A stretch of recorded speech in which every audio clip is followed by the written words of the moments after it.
आपण पाहत आहात लोकवेद सांगली न्यूज। गावते शहर आम्ही आहोत तुमच्या सोबत। ताज्या आणि विश्वासार्ह बातम्यांसाठी लोकवेद न्यूज सांगली चॅनलला आत्ताच सबस्क्राइब करा।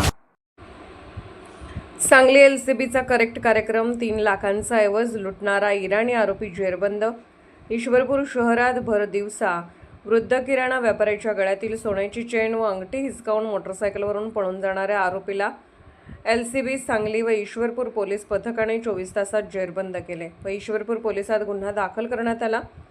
अधिक माहिती अशी की किराणा स्टोअर्स बाहेर फिर्यादी आनंदा महादेव वडगावकर वय 78 यांच्या गळ्यातील सोन्याची चेन व 5 ग्रॅम वजनाची अंगठी असा एकूण 3,20,300 रुपये किमतीचा ऐवज 2 अनोळखी इसमाने हिसकावून नेला होता। पोलीस निरीक्षक संजीव झाडे, सहाय्यक पोलीस निरीक्षक राजेंद्र यादव यांच्या पथकाने तपासाची चक्रे फिरवली।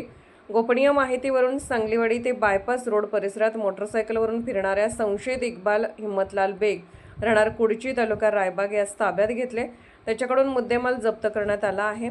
आरोपीने चोरी केल्याची कबुली दिली आहे। ही कामगिरी पोलीस हेड कॉन्स्टेबल सागर लवटे, अरुण पाटील, संदीप गुरव, उदय माळी, सागर ढिंगरे, अनिल कोळेकर, नागेश खरात, सतीश माने, अमीर फकीर, संदीप नलावडे, दरिबा बंडगर, मोतीराम खोत, सूरज थोरात, विक्रम खोत, कॅप्टन गुंडवाडे, विजय पाटणकर यांनी सहभाग घेतला।